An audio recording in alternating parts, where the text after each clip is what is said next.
Good afternoon, YouTube. Rex here, Friday, March 29, 2019. My, how time flies. April will be here by next week. April the month, that is, for those who know where I'm coming from. And a lot of exciting stuff going on right now. I hope you enjoyed that little video of my house being destroyed. Obviously, I sold the house, and it's my buddy, and he's taking it down because he wants to make a park. He's going to turn Rax's old house into a park. I think it's going to be a park for old guys to play. And I don't mean golf either. I have no idea really. I think he just likes... He likes working on stuff and having his shed and his tools and his neat stuff. And I think he's going to build something really cool there, but I have no idea what it is yet. But I do know if I need anything welded, he said he'd take care of it. So that's kind of neat. So, yeah, that's getting knocked down. Oh, Uncle Mike, he's the guy driving the tractor. He's knocking that down. But today we're going to talk about something a little different. There's a lot of exciting stuff going on. I don't usually get deep into the politics, but we may have to. Our dear president, who, gotta tell you, I don't think he's perfect. Old 45 Trump, he's far from perfect. But he's doing a bang-up job. He's trying hard, and he's got a lot of tricks in his bag of tricks, and I think he's more effective than we know because the press doesn't seem to get along with him too good. They don't play well together. But nonetheless, he's getting quite a bit done. But I want to compare something here and then talk about something. I guess you guys know by now that the Mueller report was issued last week, and Barr read it, put out a summary, and it says what I think most of us already knew. They use this word Russian collusion, which, for those who understand this stuff, that's not a crime. Coercion may be, conspiracy definitely, treason, oh yeah, but collusion, I don't even think anybody knows what that means. We colluded to do whatever it is we were trying to get done today. It's just, well, that's meaningless. But nonetheless, there was none of that. There was no crimes. There was no nothing. It took a major player in Washington 2 years and billions of dollars to be able to say that. I could have told them a little cheaper, but they didn't ask. And it's still being argued. It's like, oh, well, but we got to see all the details because there's obviously something being hidden. Schiff's coming off looking like a total idiot. I don't get that. I really just don't get that. Except for the fact that guilty people tend to act that way. So I don't know. That's not I know. That's just, I know that guilty people tend to act like that. So usually they're guilty of whatever they said you did. So there's that. And I think there's Jeff pulling up here. I'm just sitting here waiting to get my tire worked on. And there's Jeff turning around in his red Mustang. How about that? Right out in the middle of traffic. Well, good to see you, Jeff. What I want to talk about today is a comparison of Jimmy Carter and Donald Trump. Now, I don't think I've heard that one yet. So, this is a Rax exclusive. What on earth did Jimmy Carter and President Trump have in common? They were both president? Okay, well, we got that. Probably a lot more than we normally would think about. Jimmy Carter was a kindly, gentleman peanut farmer from Georgia who stated unequivocally that he was a Christian with Christian beliefs, and felt that it was honorable to allow those beliefs to guide his actions. Took a lot of flack for that. Donald Trump isn't quite as outspoken, but he does say that he's a Christian and a believer and a friend of Israel and a few other things that still get him in trouble, but it wouldn't matter if he said he liked chocolate ice cream, he'd be in trouble. It's a good thing he doesn't use Russian dressing on his salad, that's for sure. But nonetheless, I digress. What about these two? Well, Trump, he's a businessman. Carter was a businessman. Successful businessman. You decide. I don't know what that word always means. But they were, both of them. Gentlemen. You know, Trump comes off as potentially a bit of a bully, but when you look at him behind the curtain, he's pretty much a softie. He's a gentleman. He loves his family and loves his friends and loves his country. Is a bit of an altruist almost. Gets in a lot of trouble, but then, I can relate to that. I get in trouble. It doesn't matter what happens around me. Rax did it. I kind of understand. Understand is not the right word. I get it. I've been there. I've seen it. I've been subjected to it. I know what he's going through, and it's rough. But you got to get up every day and say, no, that's not the truth. The truth is I'm doing a really good job, and I'm going to keep doing it. And I'm going to try very hard to keep people around me that understand that and work with me. Short of that, let the chips fall. May they will. Ha. All right, here's the thing, though. How much can he really do? He's the president of the United States, most powerful man in the world, maybe.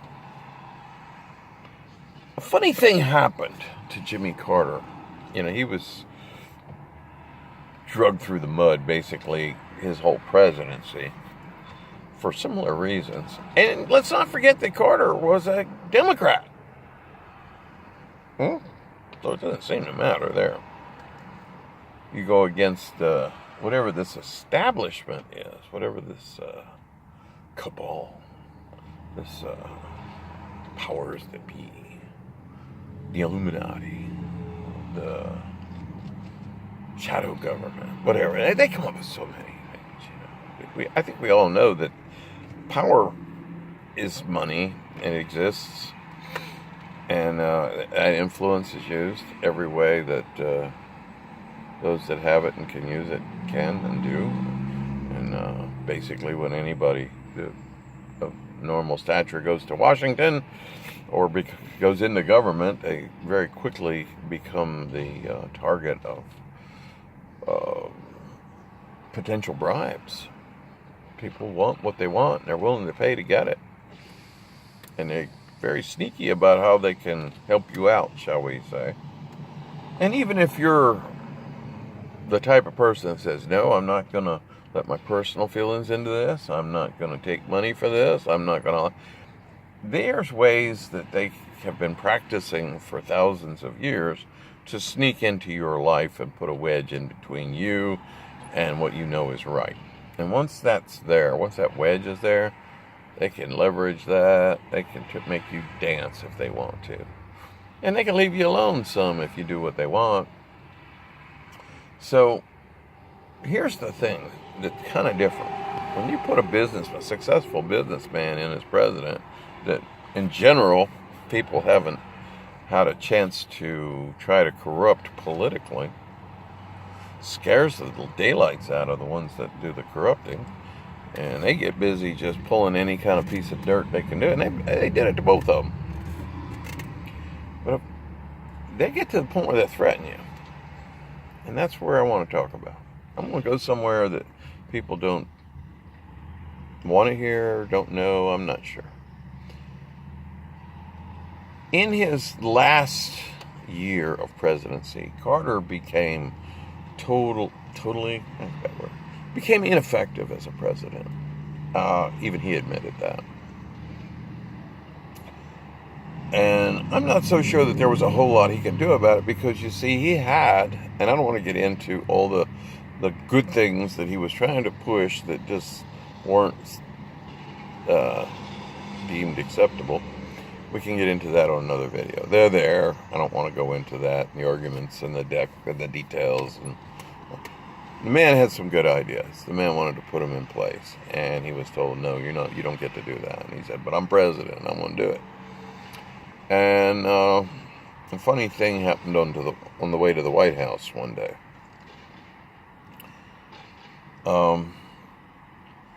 There was an assassination attempt on Jimmy Carter. And it was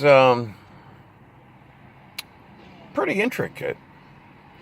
But the end result was two fellas that were basically, I don't know if they were homeless or, let's say, challenged.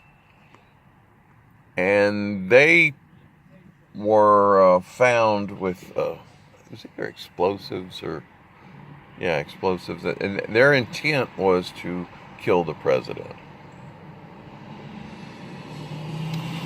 But there's some things surrounding that. You know, it was intercepted and they were arrested, and really not a whole lot was made about it. A lot of people don't even remember that this occurred, but you can look it up. It's there. The one fella's name was Lee Harvey, and the other one was Oswaldo something or other. I don't remember his last name. But no kidding. Lee Harvey and Oswald attempted to kill the president, and they arrested them. And they're kind of like two homeless, hapless guys. But when they were questioned, they weren't really actually intending to kill the president. What they were intending to do was to create a diversion so that another group of supposed South Americans were to actually carry out the assassination. So they were the smokescreen, the diversion, what have you. And their names actually were Lee Harvey and Oswald. They were chosen. Now, they didn't say we were chosen. They probably didn't even know they were chosen for their names. They just knew that some guy said, "Hey, take this over here and do this, and we'll pay you some money," and that's the end of it. They didn't know enough they didn't have enough information to actually disclose the entire plot. And it pretty much just died away into history. But come on, Lee Harvey and Oswald got together to kill President Carter. That's in what, 70, if I can remember, 76 to 80 maybe, so we're talking around about 1980, 79, 80. Kennedy was assassinated in 63, 16, 17 years later. Two guys with the name of the guy that killed President Kennedy. Okay, what was really going on here? The president was being sent a message. Continue what you're doing, and we'll kill you. And nobody will be able to find out who did it. You'll just be gone. That scared him. It scared him badly. It scared him so much that he basically became a recluse for the last, I don't know if it's a year, last part of his last year as president. And you really don't hear a lot about Jimmy Carter. I mean, he does some houses for habitat and what have you, but short of that, you don't hear much. Now, I'm not sure how long I get to make this video, and I've probably already gone over. But I believe that our dear President 45 has been sent a few of those messages already. And I believe he's taken enough evasive action and enough hiring of the right people to keep him safe to take care of that. So God bless him. If this video's over now, God bless you. Thank you for tuning in. And I guess Jesus is our Lord. And all these things I'm talking about are part of the big plan. Jesus.